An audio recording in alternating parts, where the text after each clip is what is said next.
Tu veux réussir l'éducation de ton enfant? Alors laisse-moi te poser une toute petite question.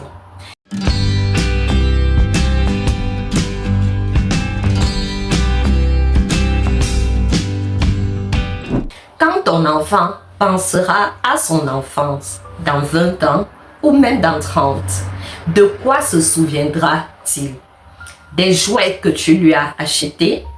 De la taille de sa chambre? Du téléphone que tu lui as offert? Oui, peut-être. Mais ce ne sera probablement pas son premier souvenir. Il se souviendra surtout de l'ambiance dans laquelle il a grandi. Était-ce une maison de paix où l'on vivait tout simplement dans le calme et l'amour? Ou était-ce une maison où on criait du matin au soir? Une maison où chacun vivait de son côté, une maison où l'on apprenait à traverser les difficultés ensemble.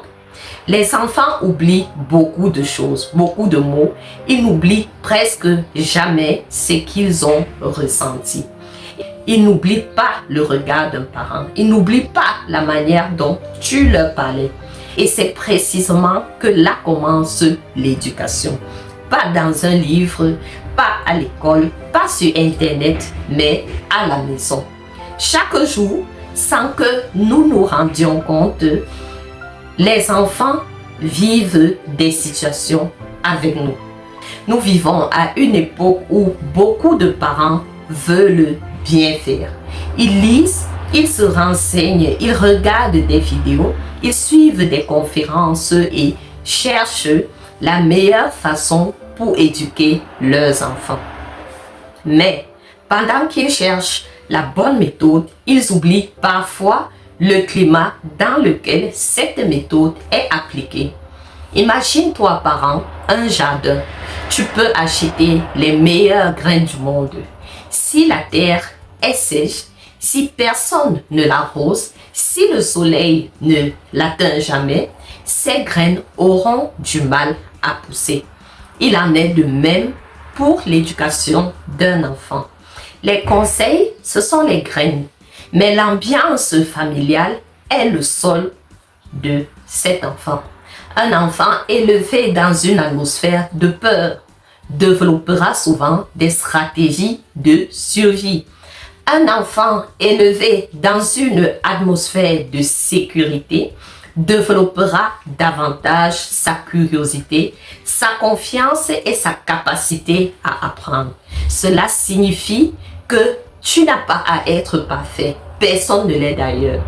Tout le monde traverse des conflits.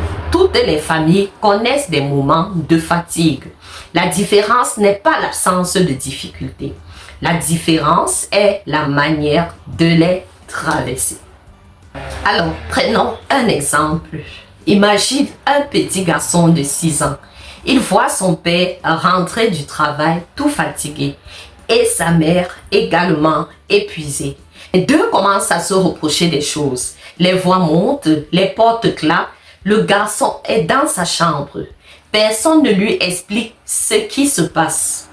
Et pourtant, dans sa tête, il apprend déjà.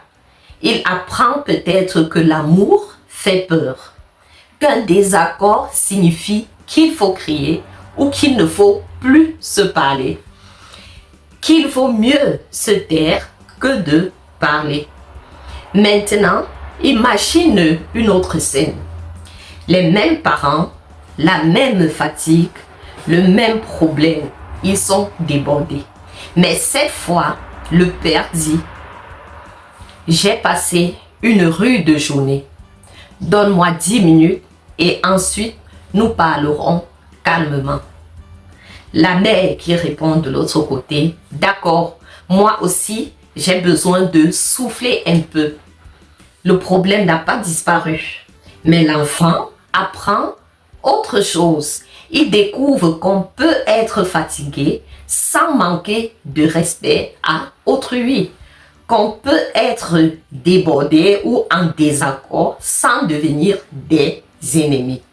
Voilà la véritable éducation. Beaucoup pensent que réussir l'éducation de son enfant, c'est obtenir des bonnes notes ou qu'il devienne ingénieur, avocat, médecin, entrepreneur. Tout cela, c'est si précieux, mais ce n'est jamais suffisant. Que vaut un diplôme si l'on ne sait pas construire une relation saine? Que vaut une carrière brillante si l'on ne sait pas écouter, si l'on ne sait demander pardon ou exprimer ses émotions? La vraie réussite éducative ne consiste pas seulement à préparer un enfant à gagner sa vie. Il consiste aussi à lui apprendre à vivre avec les autres, à aimer, à tolérer, à coopérer, à respecter les opinions des autres, à se respecter lui-même. Et c'est cela qui fera de lui un adulte vraiment solide. Alors, par où commencer? Aujourd'hui, commence par observer ton foyer. Pas pour juger, pas pour te juger, mais pour comprendre quelle ambiance règne réellement chez toi. Tes enfants entendent-ils plus souvent des proches que toi? Entendent-ils souvent des encouragements de ta part? Voient-ils des adultes qui cherchent à avoir raison ou des adultes qui cherchent des solutions? Ensuite, prends une décision simple. Chaque jour, offre à ton enfant un exemple qu'il pourra reproduire. Dis merci. Demande pardon quand tu te trompes. Prends le temps d'écouter avant de répondre. Montre que la force n'est pas le premier qui doit dominer, mais le fait de construire. Enfin, rappelle-toi ceci, ton enfant ne te demandera jamais d'être parfait. Il aura simplement besoin de savoir qu'il peut grandir auprès d'adultes qui apprennent à devenir meilleurs. Parce qu'au fond, la plus belle éducation n'est pas celle qui fabrique des enfants parfaits, des boss. C'est celle qui forme des êtres humains capables de réfléchir, aimer, transmettre à leur tour ce qu'ils ont reçu de meilleur.